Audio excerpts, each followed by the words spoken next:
もう一度下ろせ。下ろせ。前へ斜め。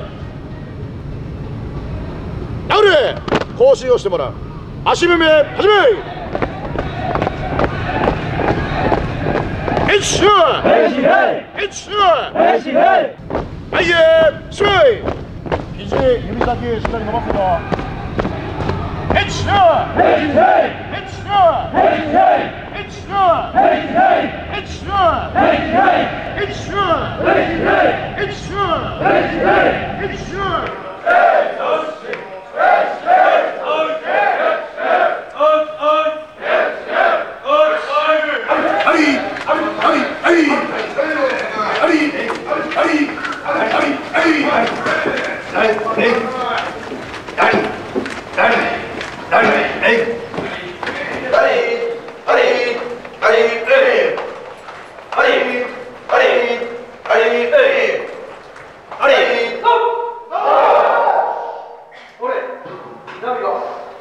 La prison de Fuchu est l'une des plus importantes et des plus sévères du Japon.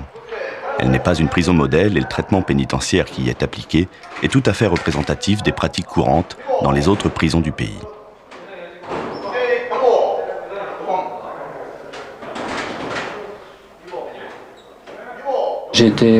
Le jugement s'est fait après 3 mois. Donc j'ai été condamné à 3 ans de prison.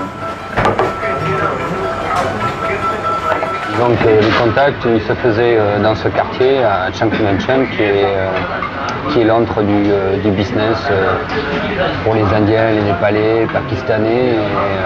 Et donc à ces endroits, dans ces petits chai shops où on vient boire le thé, étant donné que les Népalais étaient interdits de séjour sur le Japon à cause du trafic, ils venaient ici pour chercher les jeunes voyageurs qui étaient des proies en fin de compte pour leur business. Moi j'ai été contacté par un Suisse qui avait déjà fait ce genre de run et il m'avait mis en contact avec le Népalais pour faire un voyage, pour faire le run.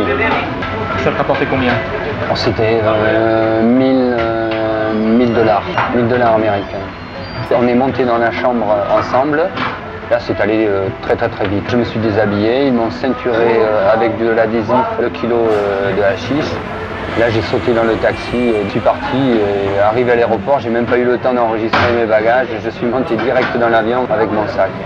Mais arrivé à Tokyo, je suis descendu, je suis passé au contrôle et là, j'ai été interrogé de suite.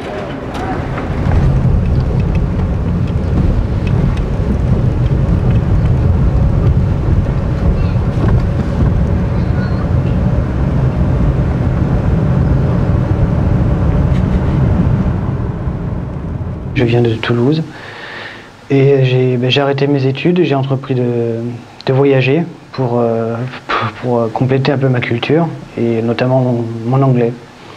Donc je viens de Thaïlande, j'ai visité un petit peu différents pays tels que le Népal, la Thaïlande, le Sri Lanka et puis notamment le Japon. Et donc j'ai rencontré diverses personnes et on est venu ici au Japon et c'est là que j'ai eu cette histoire en fait. Donc j'étais arrêté à l'aéroport de Narita avec une quantité, donc avec cet Allemand, en tout de 800 grammes environ de cannabis. Le contrôle s'est passé à la douane. On avait à peu près la moitié, 400 grammes chacun environ.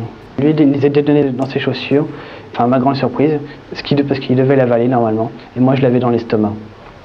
Donc en fait, je me suis retrouvé arrêté parce qu'il a été arrêté premièrement, et en fait il m'a... Et il m'a dénoncé en disant que je voyageais avec lui et donc voilà, pour environ à peine 800 grammes de cannabis et j'ai eu 4 ans de détention. Premier temps, c'est le numéro, c'est-à-dire perte d'identité, c'est maintenant, je m'appelle 4182. Parce que lorsqu'on arrive, je suis arrivé à Fuju, la première semaine, on doit apprendre notre numéro en japonais. Parce qu'on doit rentrer dans le système, se familiariser avec le japonais, et puis apprendre la discipline et le règlement, c'est-à-dire les marches. Et puis le plus difficile, je pense que c'est de se familiariser avec le japonais. Et la formation, elle est longue, elle se fait sur des mois. Disons qu'il y a un code à avaler qui est un bouquin qui fait au moins 40 pages avec tout ce qu'il faut respecter à l'intérieur de la prison, les exercices qu'il faut faire, les gestes que l'on va faire.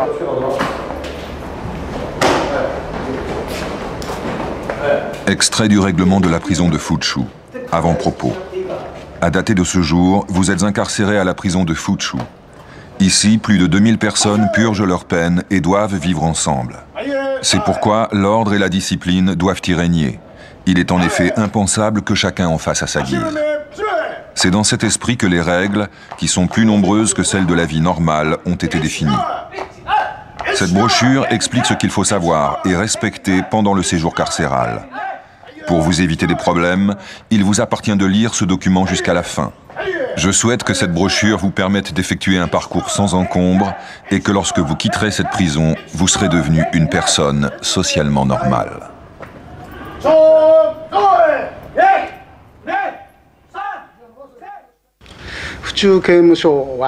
La prison de Fuchu a été créée à l'origine pour accueillir les récidivistes, c'est-à-dire des personnes qui ont été condamnées plusieurs fois.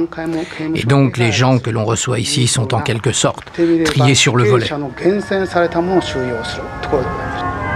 La population carcérale de la prison de Fuchu se décompose actuellement de la façon suivante. Un peu moins de 500 étrangers, 400 cas dits pathologiques, 900 cas liés à la toxicomanie et 840 cas issus de groupes criminels organisés plus connus sous le nom de Yakuza, la mafia japonaise. Le nombre moyen de condamnations par prisonnier est de 5,1 condamnations et le record est de 40 incarcérations. De ce fait, la spécificité de la prison de Fuchu est d'accueillir de tout le Japon les cas les plus difficiles à traiter.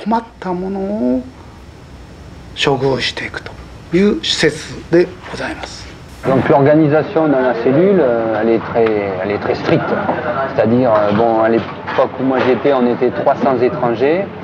Le gardien, quand il regarde à travers la porte vitrée, il doit voir les mêmes images dans chaque cellule avec la position des mêmes objets et du détenu. C'est-à-dire que l'on n'a pas le droit d'être debout, déjà. Ça, c'est interdit. D'allonger ses jambes sur le tatami, c'est interdit. C'est position de lotus. Il est absolument interdit d'appuyer son dos contre le mur. Il est interdit de regarder par la fenêtre.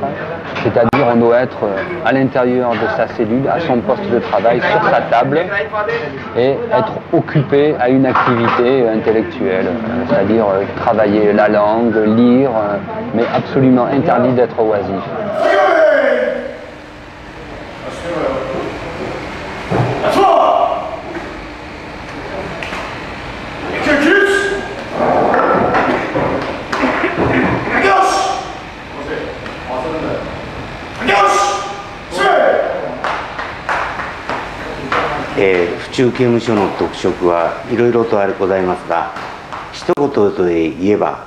En résumé, la prison de Fuchu est l'une des plus importantes en termes d'effectifs. Et d'autre part, c'est celle qui reçoit aussi le plus grand nombre d'étrangers.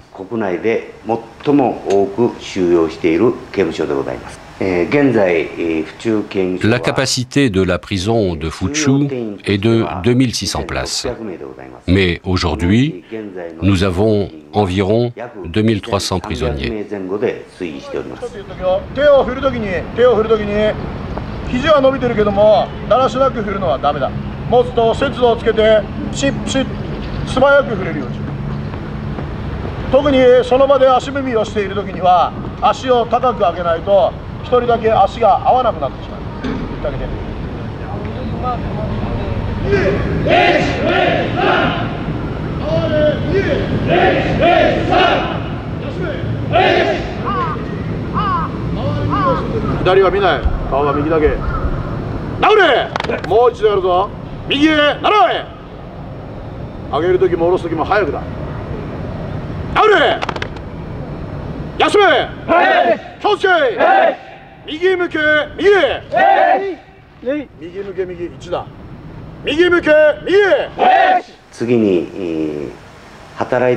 L'effectif de personnel travaillant ici est de 550 personnes, dont 360 en contact direct avec les détenus.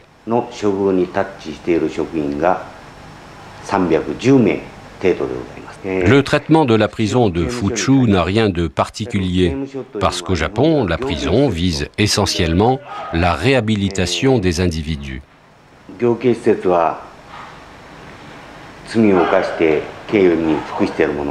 C'est-à-dire qu'il s'agit, dans un premier temps, de les priver de liberté, puis de réduire leurs tendances criminelles, pour enfin les réinsérer au mieux dans la société.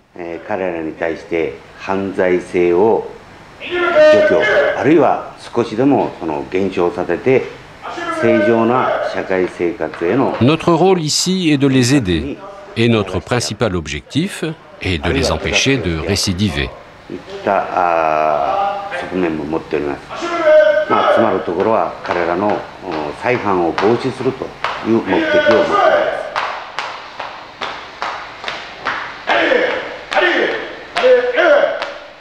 Extrait du règlement de la prison de Fuchu. Chapitre 2. Règlement général. Petit 1. L'égoïsme n'a pas sa place dans la vie en groupe. Petit 2. Il faut faire preuve de politesse et de respect envers les autres. Petit 3. Il faut mettre à profit sa détention pour réfléchir sur ses actes passés et faire des projets d'avenir. Petit 16. Il faut toujours suivre les ordres du gardien, même s'il n'en est pas fait état dans cette brochure.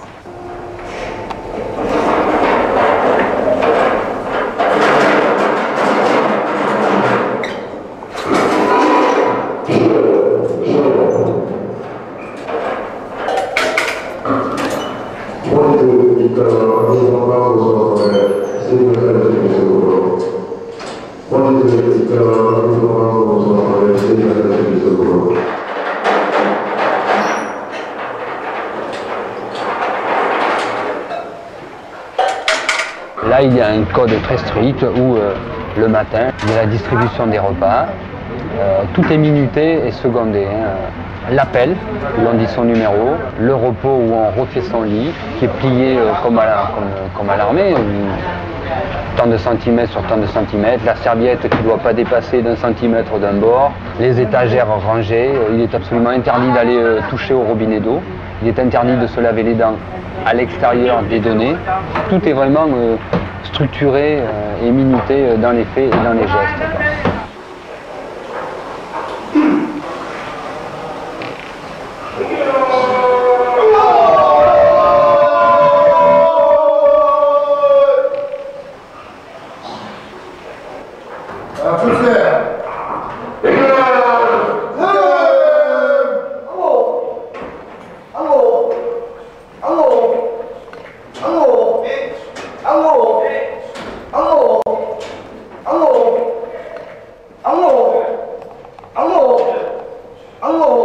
Extrait du règlement de la prison de Fuchu. Chapitre 7. Le travail. Premièrement, obligation de travail. Le travail est l'aspect le plus important de la vie du prisonnier.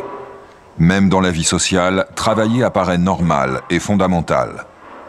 La loi oblige le détenu à accepter le travail qui lui est assigné.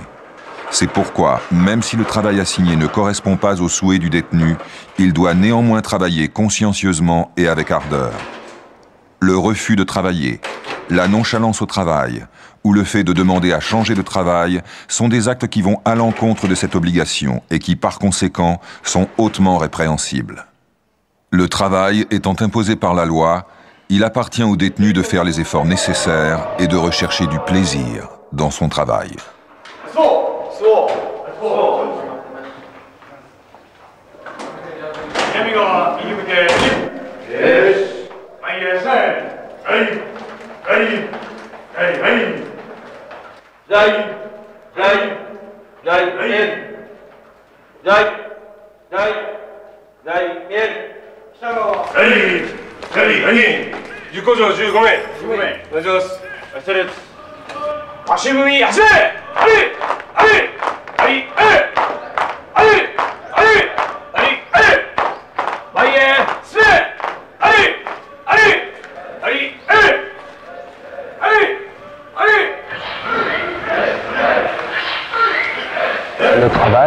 travaille 7 jours sur 8, 8 heures par jour. Donc à partir du moment où on quitte la cellule, on part au pas militaire avec un gardien qui escorte. Changement de tenue qui dure à peu près 1 minute 30. À chaque fois, bien sûr, on est recompté, on se re-signale par son numéro. Avant de commencer, il y avait des maximes à réciter, il y avait 5 principales maximes. Être honnête, être en harmonie avec son entourage. Après, chaque personne réintègre son poste. Et là, il y a le capitaine et le maître de cérémonie qui est sur son estrade, qui est le gardien principal. C'est-à-dire qu'il y a un gardien pour 80 personnes. Donc dans chaque unité de travail, on était à peu près 3% d'étrangers.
Donc à partir de ce moment-là, une fois que le signal est donné, c'est le rendement.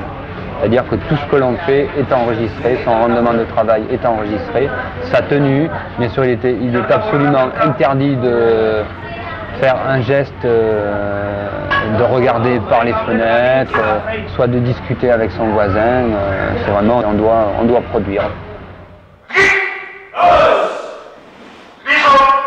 Avec la condamnation de prison, on est obligé, c'est travaux forcés, on est obligé de travailler. Il est absolument impossible de passer outre ces mesures. Il est interdit d'être oisif dans une cellule, d'ailleurs ça n'existe pas.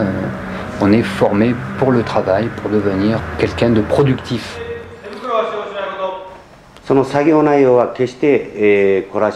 Le travail obligatoire, ce n'est ni des travaux forcés, ni de l'esclavage.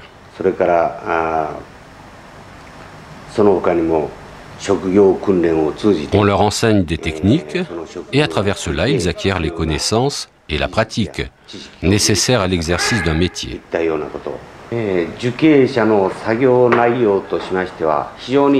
Il existe beaucoup d'activités pour les prisonniers. Il y a de la menuiserie, de la couture, de la maroquinerie, de la chaudronnerie, de la mécanique auto, etc.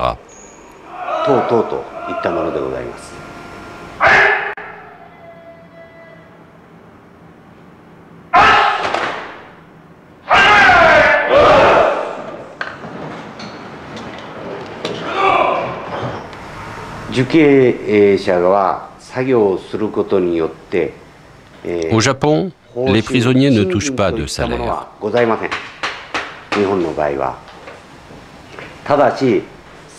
Mais à présent, en fonction de leur production et de leur conduite, ils touchent une prime de gratification payée par l'État.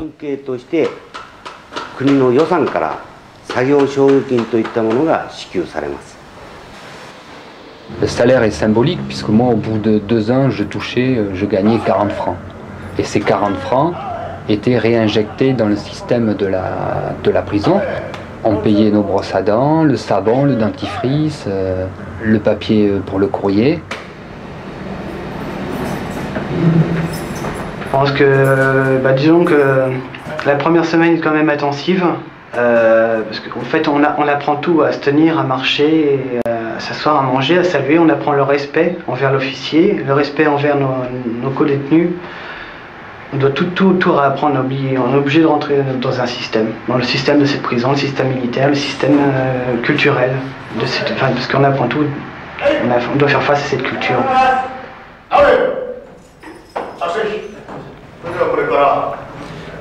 Nous allons vous expliquer les règles de la vie ici. Elles sont très importantes. D'abord, on va vous expliquer la nourriture. C'est sans doute ce qui vous préoccupe le plus. Il existe 3 menus. Menu A, menu B, menu C.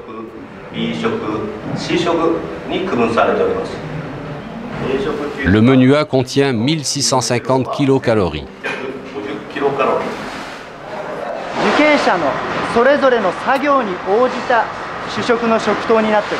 La quantité de nourriture est calculée en fonction du travail du prisonnier. Par exemple, pour ceux qui travaillent beaucoup ou restent longtemps debout, on leur donne le menu A. Pour ceux qui travaillent assis sur les ordinateurs, par exemple, on donne le menu B. Pour ceux qui travaillent dans leur chambre, au pliage de papier, par exemple, on donne le menu C.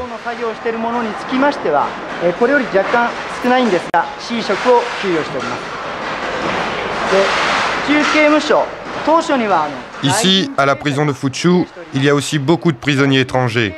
Et donc, à ceux pour qui l'aliment principal est le pain, et à ceux qui ne peuvent pas manger de riz, on donne du pain.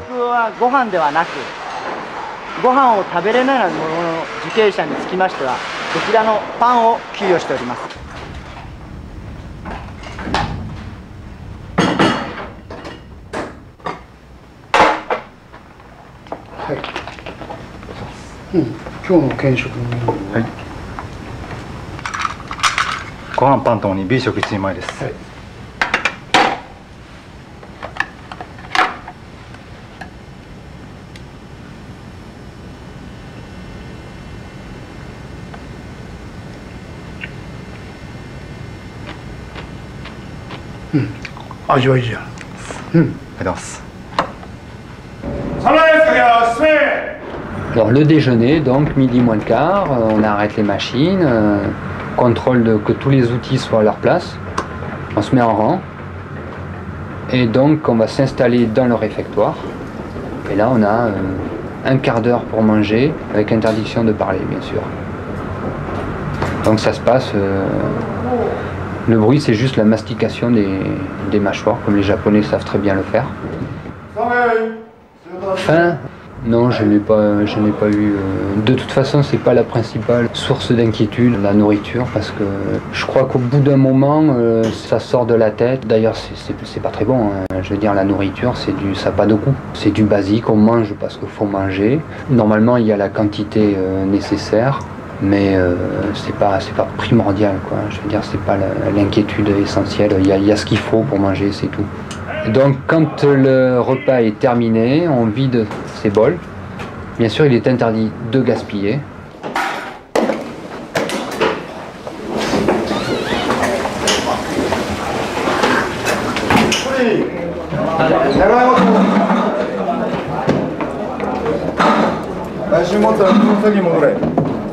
Après, on a 8 minutes où l'on a l'autorisation de discuter entre nous à voix basse. Et bien sûr sans se lever, sans bouger à l'intérieur du réfectoire. Une fois les 8 minutes passées, on réintègre son poste, avec bien sûr toujours la même histoire, numéro, contrôle.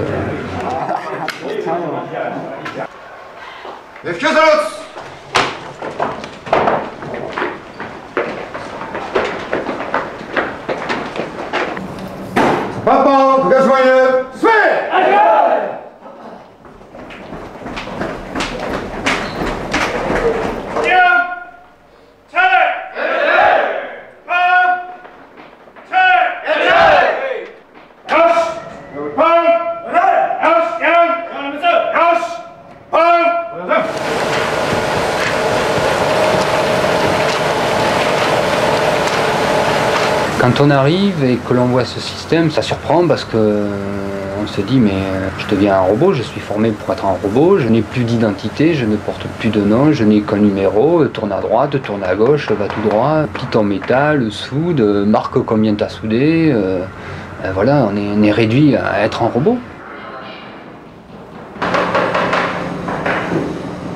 dur, parce que bon, c'est une perte de temps, c'est une lutte quotidienne. Moi, il faut l'accepter. C'est dur pour faire face à la solitude, faire face au manque de communication quand même. Il m'arrive des moments de craquer, il m'est arrivé de pleurer au départ, parce que bon, par rapport au manque, par rapport à la solitude, par rapport à accepter ces conditions, accepter de perdre 4 années de sa vie, ou plus que c'est 4 ans pour moi, mais bon, il y a d'autres détenus qui ont pris la vie, hein, qui ont pris la vie pour meurtre, il y a d'autres qui prennent 10 ans, 8 ans, tout dépend, enfin, ça dépend de chacun, mais si, il m'arrivait de craquer, oui. Mais c'est une lutte, c'est un effort, c'est une méditation, c'est aller de l'avant envers soi.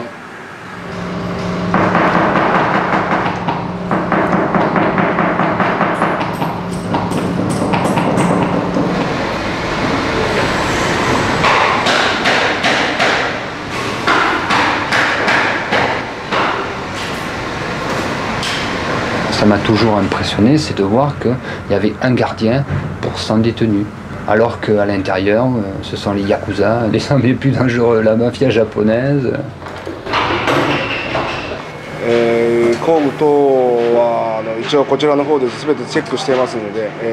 Pour les outils, on vérifie tout.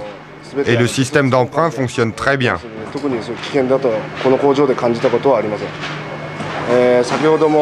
Et donc, personnellement, je ne me suis jamais senti menacé ici. Comme vous l'avez vu tout à l'heure, il y a ici beaucoup d'outils dangereux qui pourraient servir d'armes. Mais ici, c'est la confiance qui prime. Je fais confiance aux prisonniers et eux me font confiance en retour.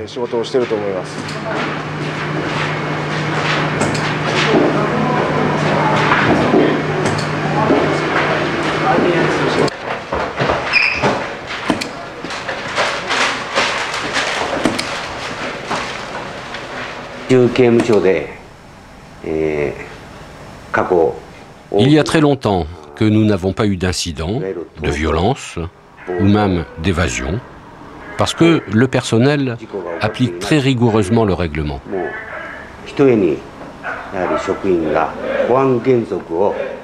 On se préoccupe aussi beaucoup de l'état psychologique et affectif des prisonniers.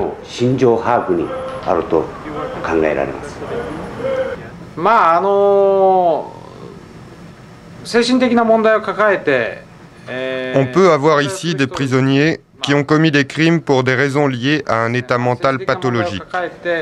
Et je trouve donc très positif que nous ayons des gens pour traiter ces cas-là.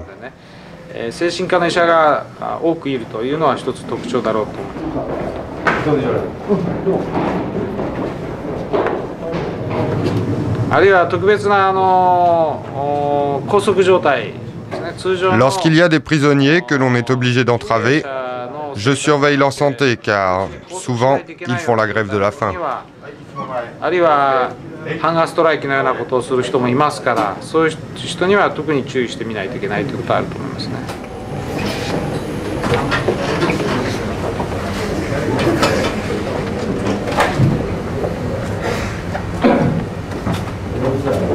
Le règlement est très dur, hein. Le règlement dans la prison, il ne pardonne pas. On ne peut pas passer outre parce qu'il y a des sanctions qui sont telles qu'on n'a pas le choix. Si on ne suit pas ces directives, on part dans des cellules d'isolation où on se retrouve ce qu'on appelle shobat, donc qui est le système de punition. On l'explique où pendant 6 mois, on va se retrouver à regarder un mur. Donc à partir de ce moment-là, on n'a plus droit au courrier, on n'a plus droit à la lecture, on n'a plus droit au sport, on n'a plus droit au minimum de communication que l'on avait. Donc ça, c'est ce qui permet de tenir un peu dans la prison, c'est ce minimum de communication. Si on supprime cela, donc le cap à passer au-dessus devient plus dur. D'autant plus que si on fait une erreur, la liberté conditionnelle est supprimée aussi. C'est un système militaire et on doit accepter sa discipline. Et le plus dur pour moi, c'était la solitude.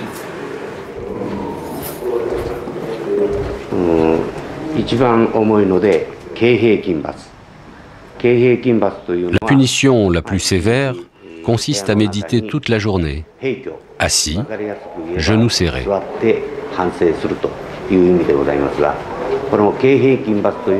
Pour ceux qui n'acceptent pas le règlement, la punition la plus légère, c'est l'avertissement verbal.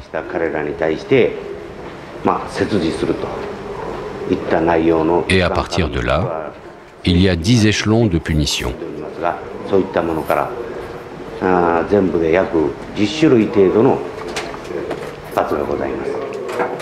Plusieurs magazines, dont Time et Der Spiegel, ont publié des articles très virulents sur la prison de Fuchu.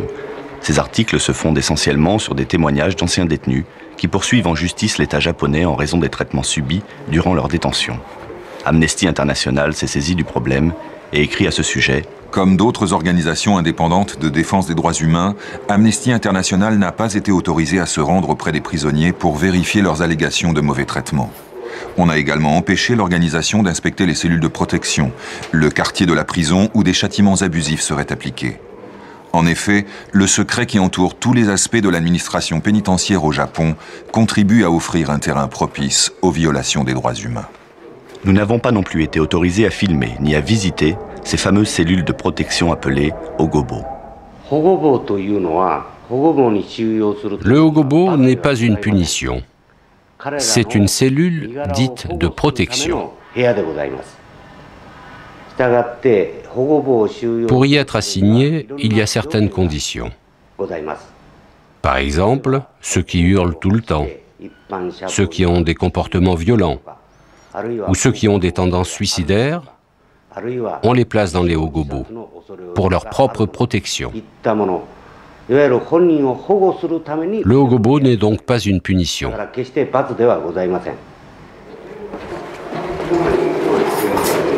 La seule façon de s'évader à l'intérieur de cette prison, étant donné qu'on va passer 8 heures sur son travail, c'est de bosser, de ne pas réfléchir.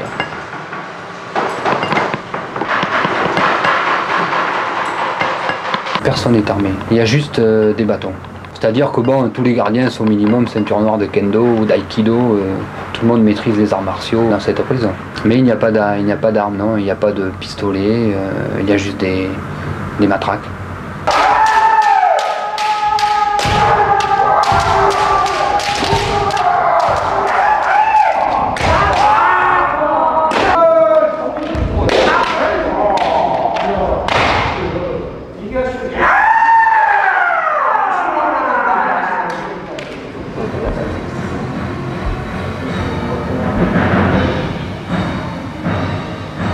Non, moi je n'ai pas eu de sentiment de peur. Je n'ai pas éprouvé de peur. C'est pas de la peur, hein. L'angoisse, oui, mais pas de la peur. Personnellement, je me sens pas du tout en danger. Non, je crois que, comme je disais, bon, le système français est civil, le système japonais est militaire. Et le grand avantage, un des grands avantages de ce système militaire, c'est vrai qu'on nous demande beaucoup de rigueur, beaucoup de discipline, mais nous avons la sécurité.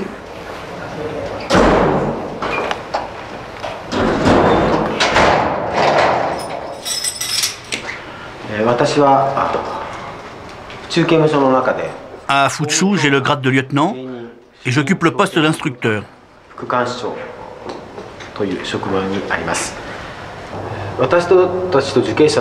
Les relations entre les prisonniers et moi, même si parfois il est difficile de parler de relations, sont à mon sens des relations humaines.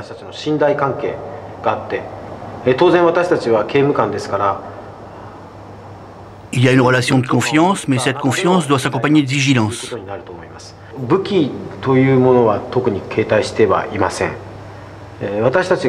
Je ne porte pas d'armes. Je vous montre ce que j'ai.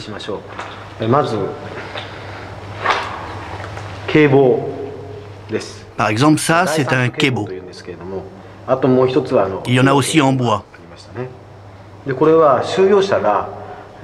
On ne l'utilise que si un prisonnier nous attaque avec une arme. Avec ça, on a le droit de frapper qu'à partir de l'épaule, jamais à la tête. Je ne considère pas cela comme une arme, mais comme un instrument de défense.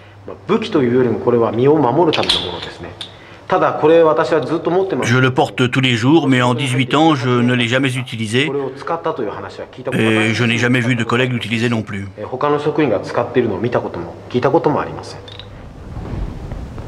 Les trafics à l'intérieur de la prison, ça n'existe pas. On est contrôlé en permanence. Dès qu'on sort de la cellule, on est mis à nu, on est réhabillé, on est recontrôlé. Les cellules sont fouillées pendant que l'on est à l'usine. Les gardiens investissent les cellules, les fouilles de fond en comble. On n'a même pas le droit de garder les lettres que l'on reçoit plus de 10 jours, c'est-à-dire tout est contrôlé. On ne reçoit absolument aucun colis de l'extérieur. Les seules choses que l'on reçoit sont des choses qui sont données par les gardiens et les responsables de la prison. Les outils, c'est quasiment impossible de les sortir, puisqu'il y a le rituel à chaque fois à la fin du travail. Donc s'il y a quelque chose qui manque, ça saute à l'œil de suite. C'est une discipline, ça devient un rituel.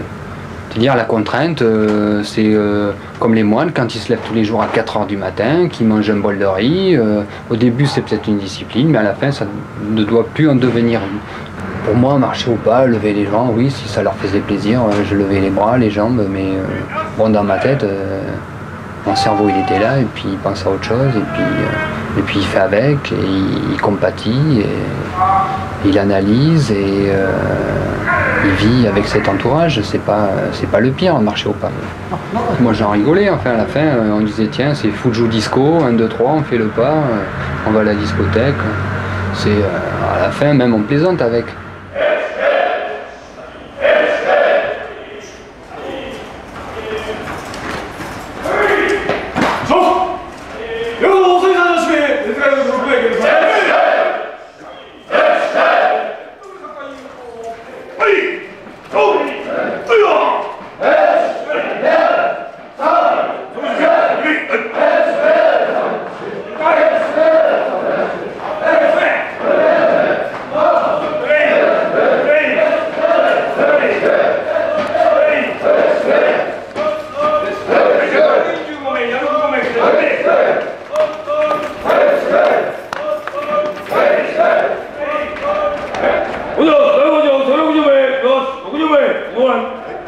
Je pense que la persécution sur des individus, s'il y en a, elles sont provoquées par le détenu. Dans la prison, il y avait des détenus donc, qui tous les 4 matins sont en train de se plaindre de leurs conditions. Alors c'est donc les Gansen, parce qu'on remplit les Gansen. Alors ces Gansen, c'est la nourriture est pas bonne, on travaille trop, on devrait dormir comme ci, on devrait faire ça comme ça. Ce sont des gens qui veulent refaire le règlement à l'intérieur de la prison. Mais celui-là, on va lui renvoyer la balle. Et donc en retour, ce qu'il va recevoir, ça va être des persécutions. La loi dit que l'on peut, mais le résultat est que ça va pas être ça. Non, le plus difficile est passé. Je veux dire qu'après, ça devient une routine. Une fois qu'on arrive à... Tout d'abord, il faut s'accepter. Il faut accepter sa condition. Il faut accepter qu'on a commis une erreur et qu'on est là pour réparer cette erreur. On a commis cette erreur dans un pays étranger, on doit accepter sa culture et ses conditions de détention. Et donc maintenant, le plus difficile est passé, c'était le premier mois, je pense. La première semaine et puis le premier mois. Et après, bon, tout dépend de la volonté de chacun. Si on veut vraiment rentrer dans le système et afin de sortir le plus rapidement possible, afin de se donner le maximum de chances de tenir notre parole, c'est de s'intégrer dans le système et de rentrer dans les conditions qui nous sont demandées. Les prisonniers étrangers sont tous en cellules individuelles. Seuls les détenus japonais sont par cellules de 4 à 7 lits.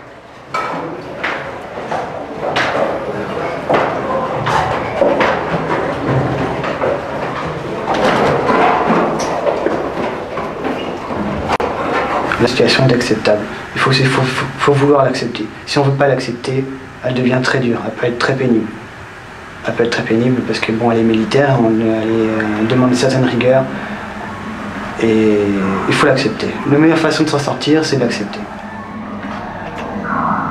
Extrait du règlement de la prison de Fuchu, chapitre 6. Grades et possibilités d'avancement. Dans cette prison, il existe un système particulier de grades et de possibilités d'avancement.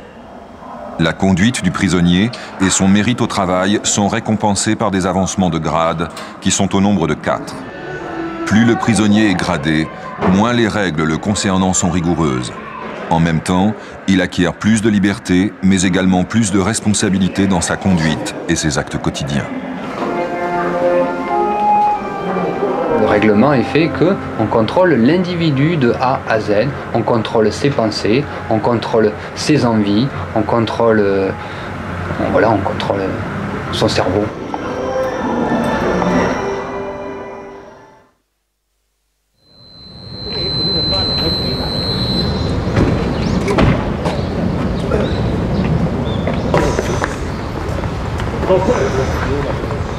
Les gardiens ne sont pas là pour nous dévaloriser, non. On n'était pas copains, mais je veux dire, il y avait une relation humaine. Le gardien me saluait, je le saluais, il y a quand même ça. Bon, après j'ai un numéro, ça c'est le code, c'est la prison. Mais je veux dire, il n'y a pas de persécution, il n'y a pas de vraiment, je vais te mettre plus bas que terre ou quoi que ce soit. C'est pas, non, moi j'ai pas ressenti ça. J'ai pas eu ce genre de relation toujours. Hein. Non, dans le règlement, il y a un côté positif. Parce que le règlement explique que ce n'est pas parce qu'on est en prison que l'on doit perdre son temps et que l'on doit se sentir justement dévalorisé.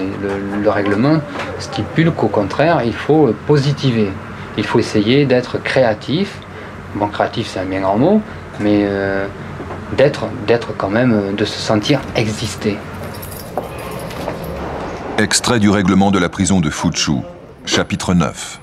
Enseignement et bibliothèque. Pendant votre incarcération, il faut bien vous former psychologiquement, autant qu'acquérir des connaissances au travers d'études, de lectures et de services religieux, afin de devenir une personne à part entière de la société.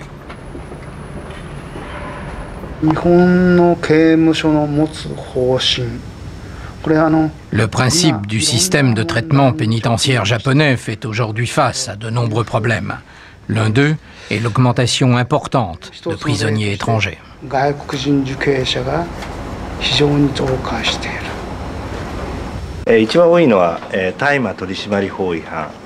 En ce qui concerne les étrangers, le délit le plus courant est le trafic de marijuana.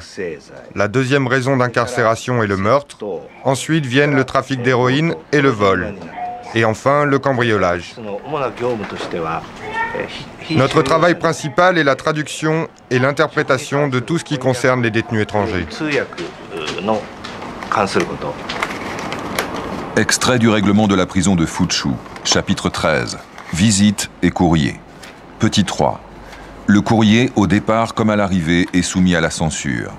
En conséquence de la censure, les phrases contraires au règlement sont effacées et la transmission du courrier peut être refusée. Les lettres refusées sont rendues à la sortie de la prison, mais il peut arriver qu'elles soient directement détruites.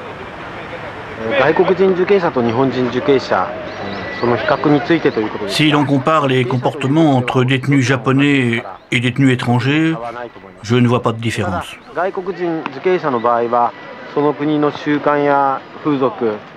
Les détenus étrangers ont un choc culturel au début à cause des différences d'usage, de coutumes, de religion, de langue.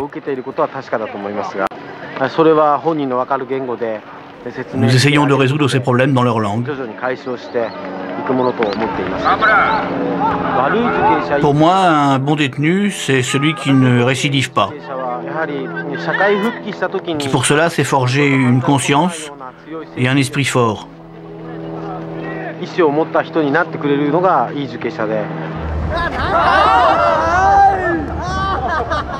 Non, j'ai pas perdu de temps, non. Non, je crois pas. Enfin, 2 ans, non, j'ai pas perdu mon temps.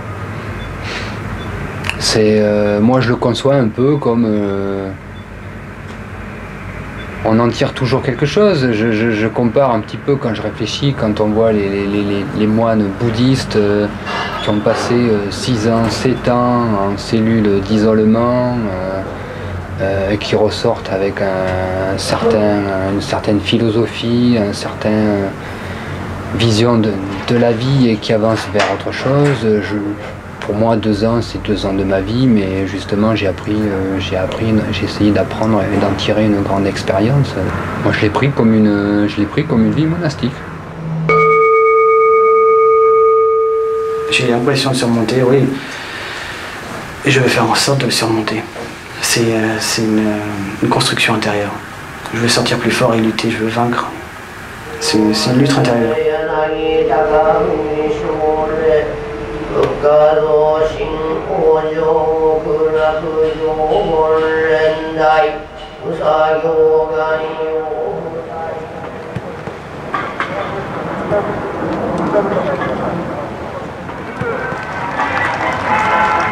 Les Jeux Olympiques de Fuzhou.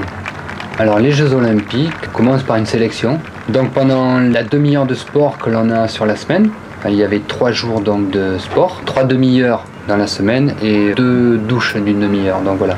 À partir de là, l'on va déterminer les gens qui vont participer à ces rencontres interusines.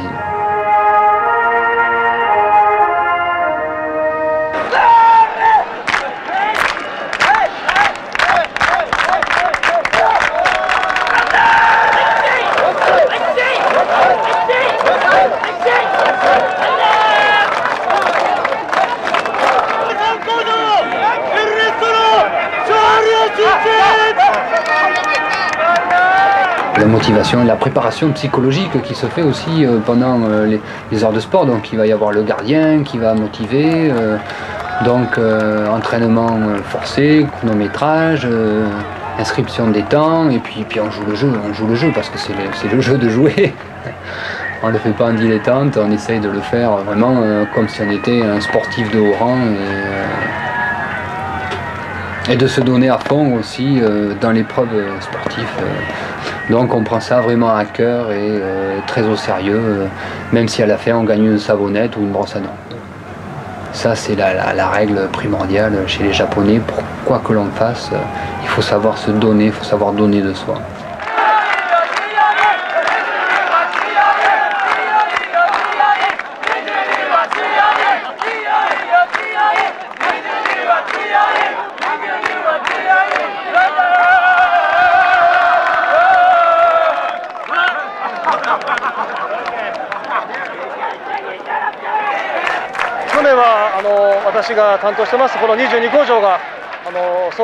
L'année dernière, c'est notre unité, la numéro 22, qui a gagné. Et jusqu'à aujourd'hui, personne n'a oublié l'émotion de l'année précédente. On s'est beaucoup entraîné et je les ai aussi préparés mentalement pour gagner aujourd'hui.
La prison de Fuzhou m'a transformé, je ne sais pas.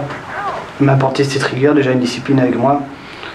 Elle m'a appris à méditer, elle m'a appris à faire face, à être plus fort, à faire face à la solitude, à m'étudier, à étudier également, parce qu'on est libre d'étudier. J'ai appris le japonais, j'apprends le japonais régulièrement. On peut apprendre n'importe quelle langue. Ouais, elle m'a apporté une rigueur intérieure, je veux dire. Je pense que de toute façon, ça m'a apporté, c'est une étape dans ma vie et je suis rentré, je ressortirai différent, tout à fait, c'est sûr. Elle m'apporte une structure. Enfin, je veux dire, une structure, oui. Une discipline, une structure, un assainissement. Un assainissement, bon, ça a été dur, hein, je veux dire. Il y a eu des hauts, des bas, mais une maîtrise aussi, une maîtrise un peu de maîtrise de soi, de son tempérament, de sa façon d'être, à apprendre à contrôler ses nerfs. J'ai essayé plus de le voir dans cette optique et d'assimiler le règlement, justement, où qu'il y ait le moins possible de souffrance.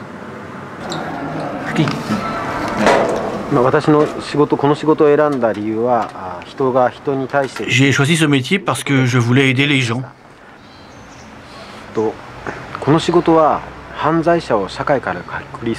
Dans ce métier, il y a deux grands objectifs. Retirer des gens de la société pour la protéger et réhabiliter ces gens en même temps.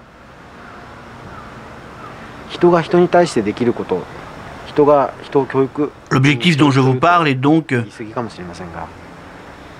d'enseigner aussi aux détenus d'autres façons de penser pour qu'ils puissent se réinsérer.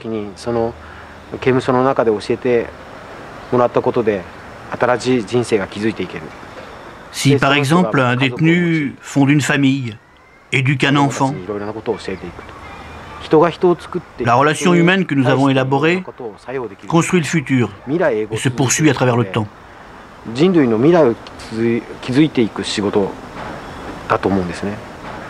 J'aime vivre au jour le jour. J'ai pas pensé au futur, je ne pense pas au futur. Je vis au jour le jour. Maintenant j'envisage un futur, j'envisage une stabilité. J'envisage de construire un foyer et de retrouver ma famille. Ouais, il faut avoir un foyer, une famille. Et oublier, enfin mettre cette partie de ma vie entre parenthèses et la mettre de côté. Et peut-être rentrer dans des normes. Voilà, c'est ça, rentrer dans des normes. Et peut-être que j'étais plus ou moins ce qu'on peut appeler marginal, je ne sais pas. Tout dépend à quelle définition on se donne. Enfin, chacun donne une définition à la marginalité, mais j'étais peut-être plus ou moins marginal. Disons que je vais mettre une fin à tout ça et rentrer dans des stabilités. Enfin, c'est difficile d'exprimer tout ça, c'est tellement de choses, et puis penser au futur encore, c'est dur de penser au futur quand on est emprisonné, quand on a encore du temps, on a encore 1 an, 2 ans à faire, ou 3 ans, penser à demain. Bah, il y a un changement, c'est quand je suis rentré, quand je suis sorti, oui, il y a des choses qui ont évolué en moi. C'est évident, quand on passe 2 ans dans une prison japonaise, il est obligé qu'il y ait une transformation. Et justement, cette transformation, il fallait qu'elle soit du bon côté et non pas du mauvais côté. Donc l'évolution, oui, c'était mieux se comprendre, mieux se gérer, mieux se contrôler, être moins naïf, être, quand on sort, fort et être prêt, ne pas perdre ses repères quand on va se retrouver tout d'un coup dans l'autre monde. Mais bon, ça, une fois qu'on a passé ce cap dans la prison, je pense qu'à l'extérieur, c'est plus un problème.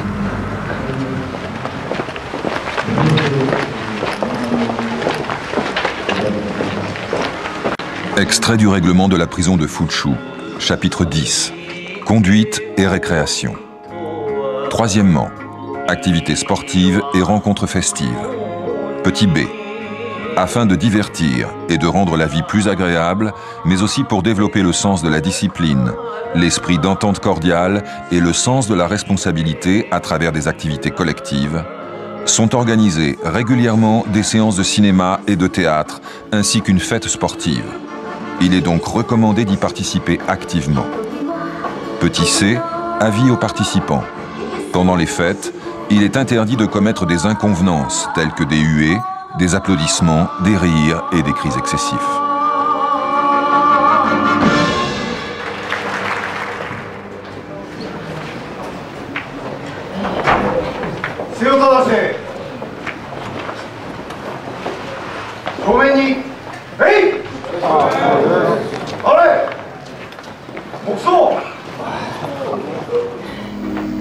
Les autorisations de tournage ont demandé 2 ans de négociations auprès du ministère de la Justice japonais et de l'administration de la prison de Fuchu.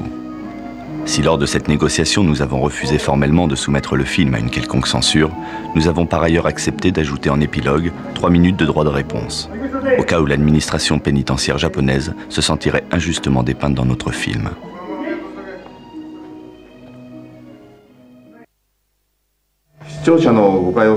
Je voudrais faire quelques commentaires pour qu'il n'y ait pas de malentendu avec le public.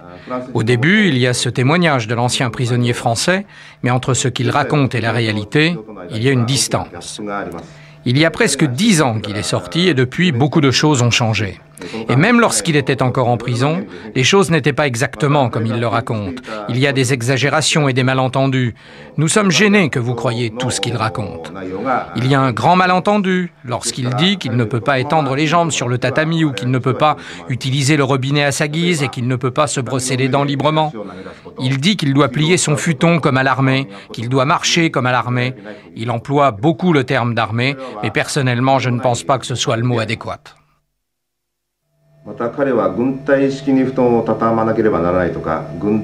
La maîtrise de soi, la discipline et l'ordre matériel sont essentiels pour pouvoir vivre en groupe au Japon.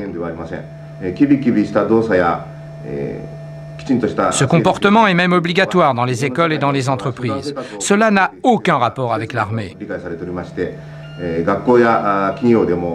Il associe aussi travailler sérieusement à travailler comme un robot, mais il n'y a aucun rapport entre être un robot et se concentrer sur son travail.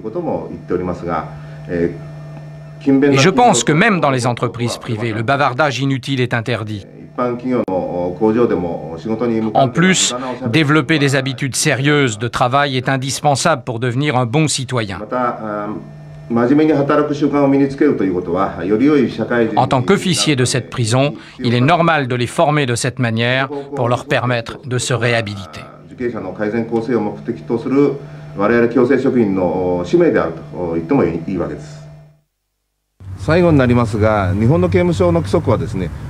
Pour finir, il est vrai que si l'on compare la prison japonaise avec la prison occidentale, notre prison peut paraître très rigide. À l'intérieur de la prison, il y a beaucoup de hors-la-loi. Pour maintenir la discipline, la sécurité et l'égalité entre les prisonniers, il est nécessaire d'appliquer des règles très rigides. Une bonne discipline permet aussi une éducation et un traitement efficace des prisonniers en vue de leur réintégration dans la société. Les officiers de la prison ne portent pas d'armes. Malgré cela, la plupart des prisonniers suivent les règles. Il n'y a pratiquement jamais d'incidents tels qu'évasion, mutinerie, viol ou meurtre. De fait, les officiers traitent les prisonniers de manière attentionnée, même si le traitement est rigoureux. On y arrive aussi parce que les officiers prennent soin de la santé des prisonniers.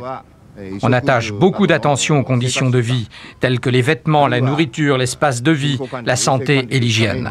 Je voulais attirer votre attention sur tout cela.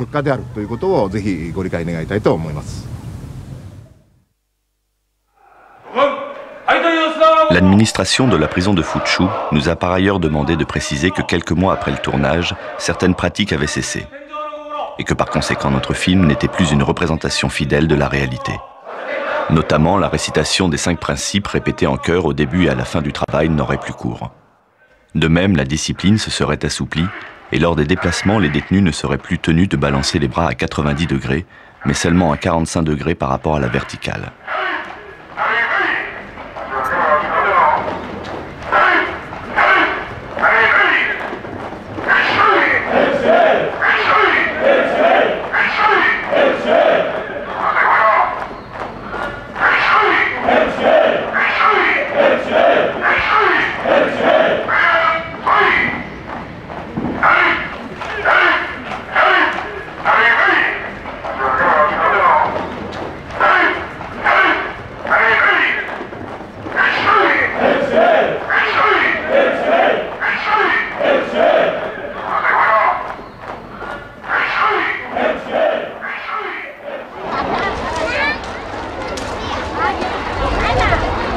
Depuis sa sortie, Philippe a repris ses voyages.